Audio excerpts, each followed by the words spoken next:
The cold in Fargo that December felt sharper than usual, the kind that clung to your bones, like it was trying to remind you that some things don't melt away, not even with time. Emily knew that cold too well. Born and raised in that small town, she had survived bitter winters, long workdays, and years of silent judgment.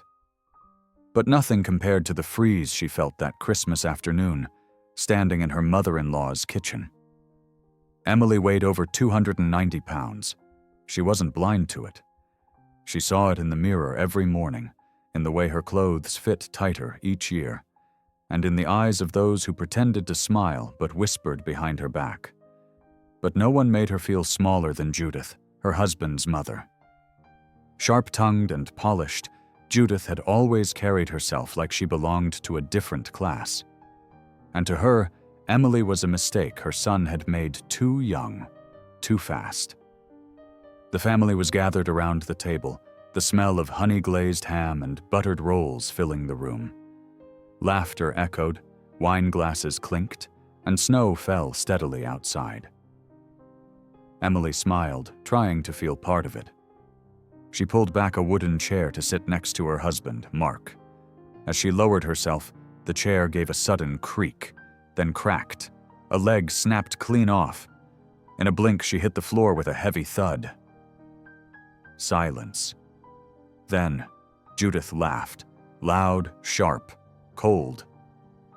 "Maybe next Christmas we get her a bench instead," she said, chuckling and sipping her wine like nothing had happened. Emily didn't cry. Not then. She smiled weakly, muttering something about cheap furniture, and got up as fast as she could. But inside, something broke. Not the chair, not really. Something deeper. Later that night, after the guests had gone and the kids were asleep, Mark tried to act like it wasn't a big deal. "Babe, you know how my mom is. She didn't mean anything." Emily looked at him. "She laughed, Mark, in front of everyone, and you said nothing." He sighed. She was just being herself. That word, herself. As if being cruel was part of her identity. As if Emily was just supposed to accept it. She sat on the edge of their bed that night, staring at her reflection in the mirror across the room. The same woman she had seen for years, kind eyes, soft cheeks, strong hands that raised children and packed lunches and paid bills. But something shifted that night. She wasn't angry, not just hurt. It was deeper, a quiet resolve. For years, she had buried herself in food, routine, and denial. But now, she was done. She wasn't going to lose weight for Judith, or for Mark. She was going to do it for herself, for her health, for her future, for her self-worth. She deserved prosperity. She deserved to feel strong, to have a body that reflected the values she carried: resilience, courage, discipline. She didn't know it yet, but that cold night in Fargo marked the beginning of a journey that would cost her comfort, time, and tears, but would return something far greater: a future filled with confidence, a path toward wealth not just in money, but in peace, in purpose. And someday, Judith would look up at her, not as the overweight girl who cracked a chair, but as the woman who rebuilt her life from the ground up.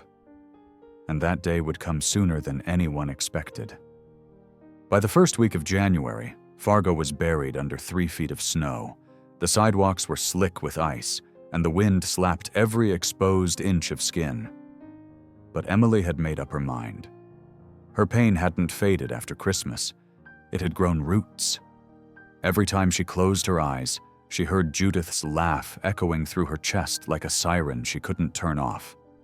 On the morning of January 4th, 2019, Emily stood in front of her fridge. It was full: leftover pies, creamy casseroles, comfort food that had always brought her short-term peace. But this time, she didn't open it. Instead, she grabbed her car keys and headed to the local community center. The place smelled like sweat and rubber. The sound of treadmills buzzing and weights clanking filled the air. Emily felt small again, not because of her size, but because she didn't belong. Not yet. People jogged in sleek leggings, trainers coached clients in sharp voices, and there she was, oversized hoodie, trembling hands, and over 290 pounds of shame hanging off her frame. A young guy behind the desk looked up. "First time?" She nodded. "Name?" Emily Grant." He smiled. "Welcome, Emily. You're not alone here." She didn't say much. She just paid the monthly fee with her credit card, the same one she used for groceries, diapers, school supplies. Money was tight. But this felt different. This was an investment, a choice, a new set of values. She started slow. 10 minutes on the treadmill, 15 the next week, a few push-ups on her knees, a salad instead of fries, no soda, then fewer carbs. She read online about metabolism, hormones, gut health, and inflammation. She learned about the real value of sleep and hydration. She didn't chase skinny, she chased health. Prosperity in her body, richness in energy, a quiet kind of wealth that came from feeling alive again. Every pound lost was a step back toward herself. Mark noticed. At first, he cheered her on. "You look amazing, Em," he said one evening, watching her prep grilled chicken and roasted veggies. "You've got this new energy." But as the weeks went by, something shifted in him. He started staying later at work, picking fights, making little jabs. "You're obsessed with this gym thing. You used to cook real food. Not everyone wants to live on rabbit meals." Emily stayed calm. "This isn't about meals, it's about me." He didn't get it. Maybe he didn't want to. Maybe her change made him feel exposed. For years, their rhythm was routine, comfort, predictable. But now, Emily was becoming someone who demanded more, from herself and from life. By May, she had lost nearly 40 pounds. Her face looked sharper, her back stood straighter. People began to notice, at the school drop-off line, at the grocery store, even on the street. She felt the glances. Some whispered, others stared. Judith called once in June. "I heard you've dropped some weight. You trying to be a model now?" Emily kept her voice even. "I'm trying to be healthy." A pause. "Well, don't lose too much. Some people look better with a little meat." That wasn't concern. It was control. But Emily didn't argue. Not anymore. She kept going. Not out of anger, out of clarity. Every drop of sweat, every skipped dessert, every dollar spent on a new sports bra instead of takeout, it all added up. These were her new values, her new path to prosperity. And she wasn't turning back. Fargo still snowed until April, but inside her something was starting to thaw. She was becoming. By the middle of July, the North Dakota sun was burning hot, and Emily's body had changed so much it was starting to feel like her own again. She had dropped over 60 pounds since January. The scale read 229, and her clothes no longer clung in shameful ways. They followed her curves like they respected her. She moved differently now, not just lighter, but prouder, stronger. Every morning she laced up her shoes at 5:30 sharp, stepped outside, and walked the quiet streets of Fargo before the town woke up. It became her ritual, her moment of peace before the world started demanding things. Her thoughts walked beside her. Some days she cried.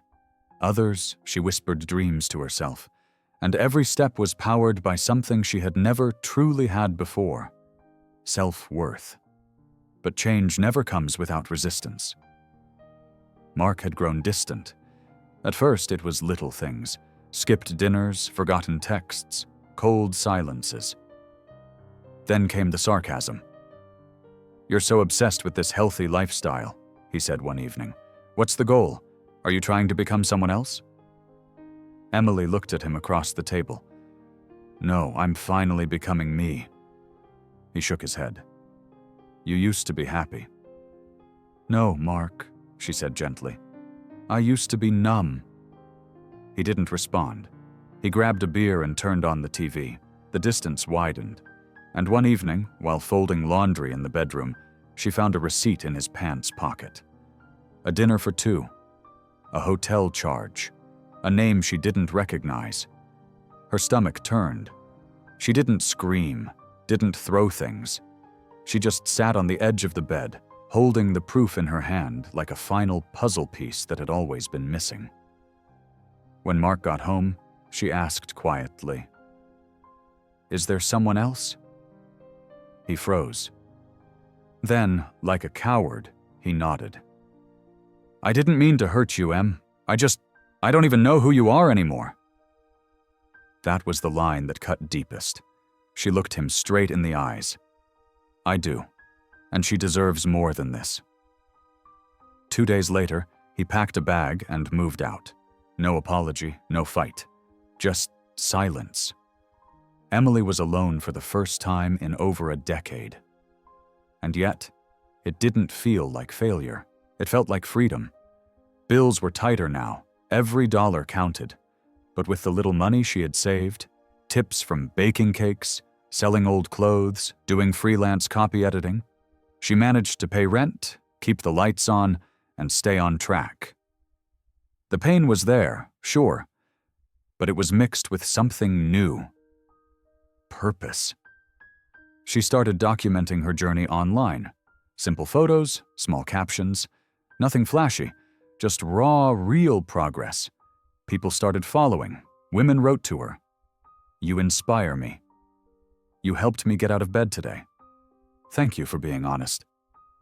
By September, a small wellness brand from Minneapolis offered her a modest ambassador deal. It wasn't huge money, but it was honest. And it was hers, a paycheck that came from her values, her choices, her new life. Emily smiled when she saw her name printed on the contract. Emily Grant, brand partner. It wasn't just ink, it was identity. She bought herself a bouquet of sunflowers that day, put them in a mason jar on the kitchen table. It wasn't about showing off. It was about honoring survival, her body, her health, her fight for dignity, for wealth, not in dollars, but in the richness of standing tall. And one thing became clearer every day. She wasn't going back. October came with golden trees and cooler air sweeping across Fargo. The town began to glow with amber leaves and porch pumpkins. For most, fall meant cozy sweaters and football games. For Emily, it marked something deeper, a season of identity. By then, she had dropped over 75 pounds. She was under 215 pounds for the first time since her early 20s. Her doctor smiled during her checkup and said, "Your numbers are looking amazing, Emily. Blood pressure's stable, cholesterol down, you're adding years to your life." She smiled back, holding that moment close. Not because of the number, but because it proved what she'd been chasing all along. Health, vitality, peace, true prosperity. She had started waking up every morning at 5, not because she had to, but because she wanted to. She journaled, she meditated. She jogged through Fargo's empty streets as the sky turned from deep blue to soft orange. It wasn't about calories anymore. It was about clarity. One morning, while sipping black coffee in her quiet kitchen, she opened her laptop and stared at a blank document. She typed, "The weight I carried was never just on my body." It became the first line of her blog. She called it Becoming Her. She wrote about shame, emotional eating, motherhood, betrayal, rebuilding. And without realizing it, she tapped into something universal. Pain that millions of women quietly lived through. Within a month, her blog had over 10,000 readers. Brands started noticing. A podcast invited her to speak. Her story resonated because it was honest. She wasn't selling a product. She was sharing her truth. Then, one crisp Tuesday morning, something strange happened. She got a call from a local startup based in Fargo, a wellness brand looking to expand nationwide. The founder had read her blog and wanted her insight. They offered her a consulting contract. "It's not just your story," the woman said. "It's your mind, your values. You speak with purpose." Emily signed her first real corporate deal that week. The check had a comma in it. Her hands trembled when she held it, not because of the money, though that helped, but because it meant her voice had value. She framed the check stub, not for the amount, for the reminder. Later that month, Mark texted, out of nowhere. "I've been reading your stuff. You're really doing something." She didn't reply. Not because she hated him. She didn't. But because that version of her, the one who would have clung to that message, who would have hoped for validation, was gone. Judith hadn't spoken to her in months, not since the divorce. But fate, as always, was circling, quietly, patiently. Because what Emily didn't know yet was that the startup she was now consulting for had just acquired a smaller wellness distribution company, one where Judith had worked as a regional sales rep for over 6 years. And a company reorganization was coming, the same way winter always comes to Fargo, whether you're ready or not. By early November, Fargo had its first serious frost. Mornings were cold enough to bite your fingertips, and the smell of fireplaces lingered in the crisp air. Emily was now 185 pounds. She had lost over 105 pounds since that humiliating Christmas night nearly 11 months earlier. But the biggest change wasn't on the scale. It was in her voice, her walk, her gaze. She no longer shrank in rooms, she filled them. Not with arrogance, but with presence, with peace, with power earned through quiet suffering and daily discipline. Her success had nothing to do with luck. It had everything to do with values. She had learned that real prosperity wasn't just about money. It was about living in alignment, having integrity, protecting your peace, honoring your body, and never letting someone else's opinion determine your worth. One Tuesday morning, she walked into a high-rise office on the edge of downtown Fargo. The wellness startup, now booming thanks to a major national partnership, had officially merged with a regional distribution company. Emily had been invited to attend the new leadership integration meeting. Her role? Strategy consultant, and now interim director of community engagement. When she walked through the conference room doors, heels clicking, laptop bag over her shoulder, heads turned. She wore a navy pantsuit, sleek, confident. Her hair was pulled back. Her skin glowed. She didn't wear armor. She didn't need it anymore. She was greeted by the founder, Dana, who gave her a tight hug. "You ready?" Emily nodded. "Let's do this." But what she didn't expect, not at that moment, was to see her. Sitting near the end of the long table, flipping through papers, glasses perched on her nose, the familiar tight-lipped expression that had haunted Emily's past. Judith Grant, her ex-mother-in-law. The room spun for a second, but Emily didn't flinch. She just took her seat at the head of the table. Judith looked up and froze. The silence between them was brief but seismic. The same woman who once laughed at her collapse now looked into the eyes of a woman reborn. Leaner, sharper, wiser, powerful in a way Judith had never imagined. Dana began the meeting. "We've brought in some new leadership to oversee culture and outreach during the transition. Emily Grant will be heading this initiative. I expect full cooperation from everyone." Judith's face didn't move, but her hands, they trembled. After the meeting, as people filed out, Judith lingered. She approached slowly. I didn't know you were part of this." Emily turned to face her. Calm. Still. Judith cleared her throat. "You look different." Emily nodded. "I am. I suppose you heard I'm being moved to a support role, less public-facing. Emily met her gaze. That's not my decision. But maybe it's time we all learned how to support instead of control. Judith swallowed hard. I never meant to hurt you. Emily smiled, not cruelly, but with quiet dignity. You taught me what kind of woman I never wanted to become. And with that, she turned and walked away. Not to prove a point, not to gloat, but because she no longer lived in that chapter. She was writing new ones now, filled with wealth, real wealth, not just in dollars or titles, but in peace, in strength, in health. And the irony? Judith had to watch it unfold. From the back row, Thanksgiving week arrived in Fargo with wind that cut through even the thickest coats. The streets were lined with lights and wreaths, but the warmth wasn't in the weather. It was in Emily's home. A modest townhome tucked near the edge of the city, where the smell of cinnamon and roasted squash filled the kitchen, and the hum of jazz played softly in the background. She had invited a few close friends, all women she'd met through her blog and wellness work. Women who, like her, had once been invisible in their own lives. Some were single moms, others recovering from divorce or burnout. None of them perfect, all of them powerful. Emily moved through her kitchen with ease, toned arms, steady hands, a calm she had earned. She was now 178 pounds. Her body wasn't thin, it was strong, capable, free. Her health had become her anchor. Her prosperity wasn't loud, it was steady, peaceful. As the guests laughed around the table, Emily's phone buzzed on the counter. It was a text from Judith.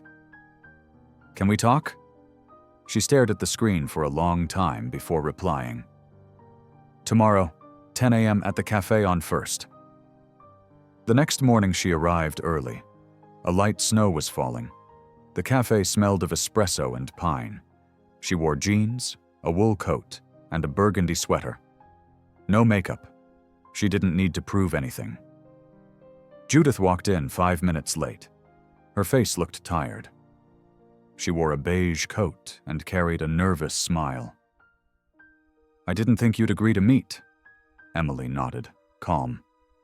What did you want to say? Judith sat down slowly, her hands wrapped around the coffee cup like she needed something to hold on to.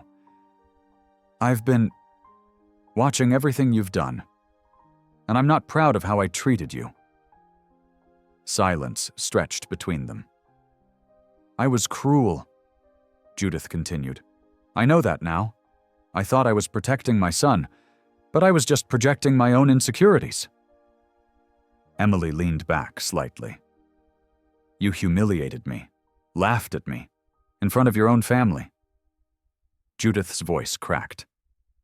I know, I can't undo it. But I wanted you to hear it from me. I see you now. I see your strength, your success, what you've built. You didn't just change your body, you changed your whole life. Emily let the words settle. Not because she needed them, but because part of healing is facing the past without flinching.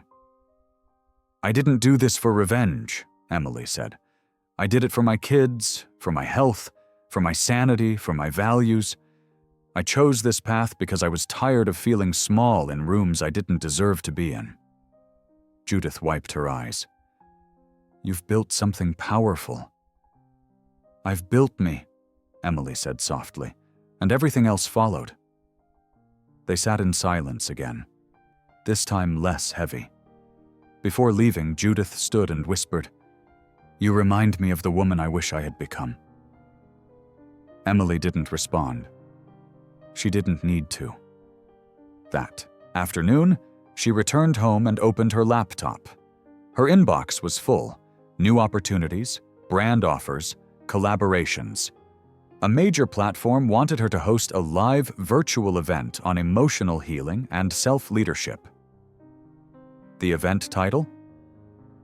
From Broken to Bold, Rebuilding a Life of Wealth and Wellness. She accepted it. Because now, her story wasn't just her own. It was a mirror for every woman who had ever been told she was too much, too soft, Too big, too loud, too less. And it was only the beginning. By mid-December, Fargo was deep in winter again. Snow coated every rooftop, and the wind carried that kind of chill that cut straight through your jacket no matter how thick. But inside Emily's office, now located on the 5th floor of a modern brick building downtown, warmth filled the air. Not from the heaters, from the energy. The company's growth had exploded. What started as a consulting role had turned into something far bigger. Emily was now officially named Vice President of Community and Wellness Integration. A title she never dreamed of back when she weighed over 290 pounds, back when even standing in front of a room made her anxious. Now she gave keynotes. She sat on panels with executives. She was the one people turned to when they wanted answers. Real ones. That morning, she stood in front of a team of 20 people, walking them through the new values initiative she had written from scratch. "Let's remember," she said, voice steady and warm. "Prosperity isn't just about profits. It's about culture, health, trust, the wealth of people feeling seen and valued. We don't just sell wellness, we live it." They applauded, not out of obligation, but because she spoke like someone who had bled for those words, someone who had lived in the opposite reality and climbed her way out. Later that afternoon, Emily sat alone in her office. She looked around, hardwood floors, big windows, 2 plants she somehow managed to keep alive. Her walls were lined with framed articles, testimonials, photos from community outreach programs. Her favorite was one of her standing beside a whiteboard, mid-laugh, leading a group of women in recovery. She glanced at her calendar. December 24th, Grant family Christmas dinner, 5 p.m. She hadn't attended in 2 years, but this time she said yes. Not because she needed closure, because she had outgrown avoidance. At exactly 5 o'clock, she pulled into Judith's driveway. Same White House, same glowing wreath. But everything else had changed. Emily stepped out wearing a forest green dress, long sleeves, a gold belt. Her waist was narrow now, her face sharp and elegant, her hair curled softly at the ends. She wasn't showing off. She was just herself. She knocked. The door opened. Judith stood there, stunned. "Emily." "Hi," Emily said calmly. "Thanks for inviting me." People turned as she entered. Mark was there too, sitting awkwardly near the fireplace. He stood when he saw her. "Wow, Emily," she nodded. "Mark." Judith led her into the dining room. It looked the same. Big oak table, too much silverware, candles flickering, but the energy had shifted. Judith pulled out a chair. Emily paused, then smiled. "I'll take a bench," she said gently, "just in case." For a second, the room froze. Then Judith's eyes filled. The same woman who once mocked her, now stood quiet, humbled, small. They ate, talked, shared stories. And as the evening unfolded, Emily felt no bitterness, only distance. She wasn't there to prove anything. She was living proof. Later, as she was leaving, Judith touched her arm. "You've built something remarkable." Emily met her eyes. "Thank you. It took more than just weight loss. It took rebuilding every corner of my life, from money to health to what I believe I deserve." Judith nodded, her voice barely above a whisper. "You deserve everything you've built." That night, Emily drove home under a sky full of stars. Not once did she look back. She was too busy looking forward, to the legacy she was building, the women she was lifting, and the life she had earned with every drop of sweat and ounce of faith. New Year's Day in Fargo was quiet. The streets were blanketed in white, and everything moved a little slower, as if the world itself was reflecting. Emily woke at 6 o'clock that morning without an alarm. Her body had become its own rhythm, strong, rested, in sync. She padded into the kitchen, brewed coffee, and stood by the window in her robe, watching the sun rise behind a soft curtain of frost. 1 year. 1 full year since the chair had broken beneath her, and Judith's laugh cut through her chest like a blade. That pain had built an empire. By noon, she had showered, dressed, and driven across town to the new campus of the wellness company. The doors were still closed for the holiday, but Emily had the key. Her key. Because just 2 weeks ago, she had been offered something she never saw coming. Chief Operating Officer. She had said yes, not for the title, for the mission. She walked the halls slowly, touching the glass walls, the plants in the corners, the framed quotes about health and purpose. This building wasn't built on gimmicks or quick fixes. It was built on pain turned into power, on honest values that didn't waver when things got hard. In the break room, a corkboard displayed dozens of handwritten notes from clients. You helped me face myself. I lost 47 pounds and found peace. My daughter calls me her hero now. Emily smiled, breathing it in. This was more than a job. This was legacy. By mid-afternoon, she drove to the school gym where she had once taken her first trembling steps on the treadmill. The same machine was still there. She stepped onto it, not to burn calories, not to prove anything, just to remember. She jogged for 20 minutes, then stopped. She stood still, heart pumping, eyes wet with quiet joy. 105 pounds lost, countless lives touched. A life rebuilt, not in one sweeping moment, but in small, relentless decisions. On her way home, her phone rang. A woman's voice filled the car speaker. Hi, is this Emily Grant? Yes. My name's Lisa. I run a national women's summit. I've been following your blog. We'd like to offer you the keynote spot this spring in Dallas. The theme is Turning Pain into Prosperity.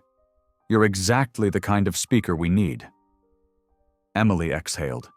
Her chest rose slowly. I'd be honored, she said. Later that night, as she curled into her couch with tea in hand, she opened her laptop and typed the final blog post of the year. This time last year I was invisible. Now I am undeniable. Not because I lost weight, but because I remembered who I was before the world told me who to be. This journey wasn't about revenge, it was about restoration. The most powerful wealth I gained wasn't in dollars.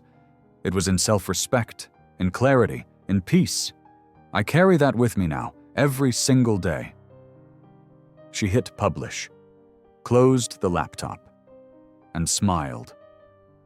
Because Emily Grant, once laughed at, once dismissed, once overlooked, was now a woman standing at the very top. And somewhere, in a room far quieter than before, Judith read those words and cried. Not out of guilt, but because she finally saw what Emily had always been, unshakable,